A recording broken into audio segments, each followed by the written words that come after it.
Bienvenidos amigos televidentes a Pensamiento Crítico aquí en Ecuador TV. En este día lunes tendremos en el primer bloque al economista Fidel Márquez, analista económico, rector de la Universidad Ecotec, con quien vamos a hablar sobre cómo se presenta el panorama económico y para lo que resta de este año y para el 2017.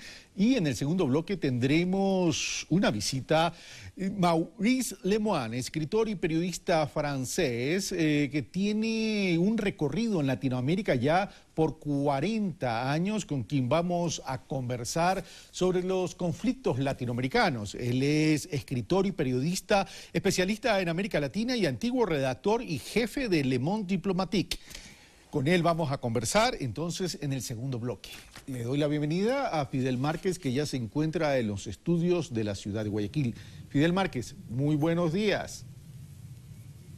Buenos días, Carlos, ¿cómo estás? Muy bien, gracias. Fidel, entremos en materia. El presidente de la República en días pasados dijo que el Ecuador iba a crecer poco o nulo, y ya ahora en su visita en Estados Unidos ya mencionó una cifra, si no me equivoco dijo 0.40 o 0.50. El tema es irrelevante, entre 0.40 y 0.70, igual es un crecimiento casi nulo, como lo advirtió él. Frente a esta realidad, a esta coyuntura económica, ¿cómo se podría presentar lo que resta del año, pero sobre todo el 2016? Sí, Carlos, mira, en primer lugar el presidente admitió que el crecimiento iba a ser nulo este año, porque el crecimiento de 0.4, 0.40, como tú bien decías, es un crecimiento que prácticamente no nos aporta nada de los recursos que requiere el país para poder enfrentar todo el proceso de inversión que se venía desarrollando en el país por parte del sector público.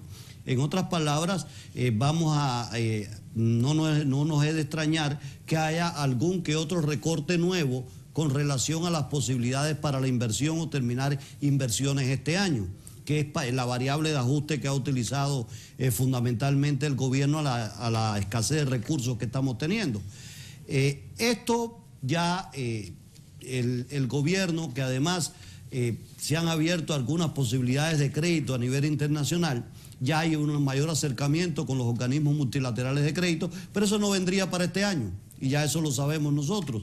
Eso vendría a apuntalar los recursos que se van a requerir, sobre todo en el primer trimestre, en el primer semestre del año siguiente, es decir, para el 2016. Entonces, bajo estas circunstancias, lo primero que tenemos que hacer es qué proyectos que sean importantes y estratégicos para el desarrollo del país se van a quedar con falta de financiamiento este año y haya necesidad de buscar financiamiento para esos proyectos. Pero Fidel, ese desde el punto de vista de la dinámica de la inversión pública. Recordemos que el Ecuador ha venido creciendo muy bien, pero apalancado en una dinámica de inversión pública. El tema es que ahora el sector productivo nacional es el que debe también apalancar ese crecimiento económico para alcanzar un verdadero desarrollo de distribución y redistribución.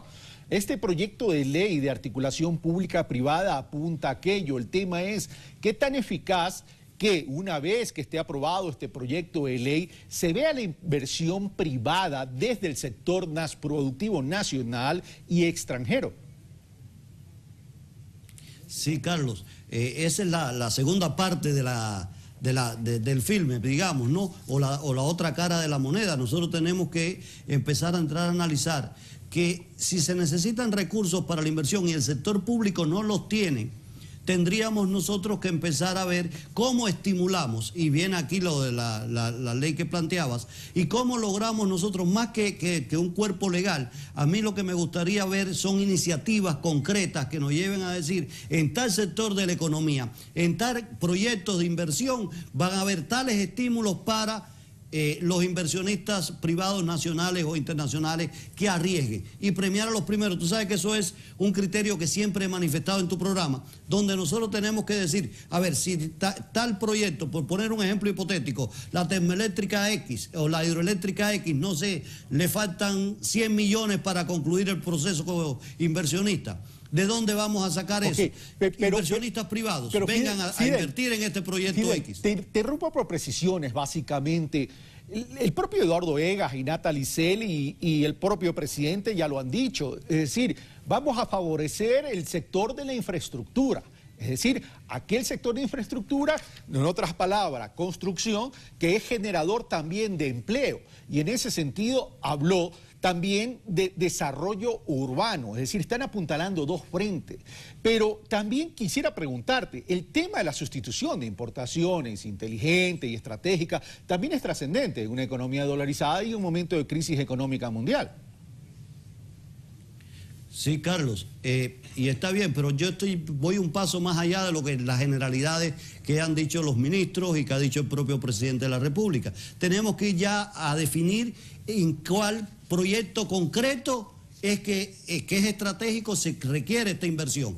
Eso es una precisión que yo creo que ya es hora de que empecemos a tomar. En el proyecto X, o el proyecto Y, o el proyecto Z. Aquí es donde necesitamos la inversión. O tal complejo constructivo, tal complejo urbanístico que se va a hacer en tal ciudad, con tales características, este es el tipo de inversión que se requiere.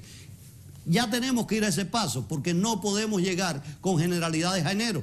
Tenemos que ir a empezar a buscar ya los proyectos y los recursos que se necesitan para cada uno de esos proyectos. Eso es una precisión. La otra cuestión, ya debemos empezar a entrar a analizar, y yo creo que esto es importante, aunque se ha dicho, cuáles de esas salvaguardas son las que debemos mantener y cuáles de esas salvaguardas son las que debemos ya eliminar, porque recuérdate que si pasa el periodo y nosotros mantenemos una salvaguarda de más allá del tiempo que se requiere, nos va a restar competitividad a futuro.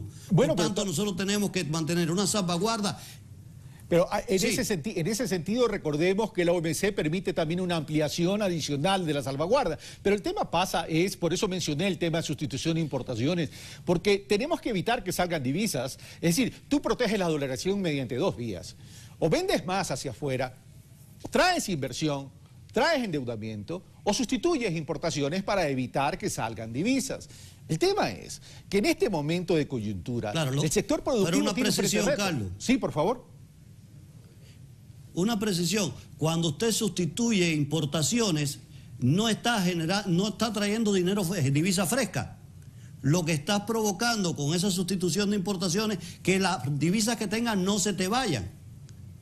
Pero nosotros tenemos un problema acá que necesitamos divisa fresca. Por tanto, tenemos que hacer una combinación de proteger la industria nacional, clarísimo por la etapa de desarrollo que tenemos, pero a su vez promover las exportaciones para captar nuevas divisas frescas para el país. Entonces, tenemos que ir por los dos caminos. No nos podemos quedar solo en la sustitución de importaciones. Tenemos que ir además a promover exportaciones. Y para promover exportaciones tenemos que ser competitivos tecnológicamente con el exterior. Entonces, tenemos que buscar inversión para generar el núcleo endógeno tecnológico nuestro. Ahora, estoy de acuerdo contigo en el sentido que nuestra producción también tiene que competir y generar valor agregado para también que esa producción se exporte y genera más divisa. Pero eso es parte de un proceso, pero estamos hablando en el corto plazo. En ese corto plazo los empresarios, el sector productivo privado debería fortalecerse. Ahora, hay una medida que ya tomó el gobierno y que es muy puntual, es decir, eliminar el ICD, el 5% de impuesto de salida de divisas para el sistema financiero nacional que se fondee desde el exterior y para el empresario, para el sector productivo que busque financiamiento en el exterior. ¿Tú crees que esta medida apuntala a ese norte y ese rumbo de fortalecimiento de la industria y garantizar el empleo pleno o el empleo adecuado, como ahora se lo menciona? Yo creo que sí, que es una de las medidas que son importantes, pero tendríamos que entrar también a ver cómo estimulamos mucho más allá, no solamente con el impuesto del 5% de la salida de divisas, sino también deberíamos dar pasos más grandes o más arriesgados, para llamarlo de alguna manera, donde se estimule no a todos, porque tú sabes que cuando no se focaliza bien los estímulos, o no se focaliza bien, como el caso de los subsidios, que están mal focalizados, y es el problema que tenemos ahora con los subsidios, siempre hemos tenido. Nosotros tenemos que buscar cómo esos estímulos a la economía los focalizamos adecuadamente y sean beneficiados, se beneficien de ese estímulo aquellos que realmente apuesten por mejorar el desarrollo del país, siempre y cuando conlleve esto generación de empleo. y empleo de productividad creciente o empleo adecuado, como se le denomina. Es decir, lo que tú estás planteando es acuerdos puntuales y específicos con el sector productivo. ¿Cuánto vas a invertir? ¿Qué empleo vas a generar? ¿Qué impacto vas a generar en el desarrollo?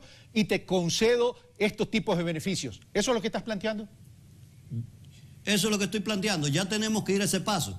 Ya está clara, está marcada la cancha externa. Vamos a marcar ahora la cancha chica, es decir, el área chica donde se meten los goles. Esa es la que tenemos que marcar. Bueno, gracias Fidel Márquez por estar con nosotros. Vamos a seguir analizando esto en extenso durante los próximos días contigo también. Un fuerte abrazo, Fidel.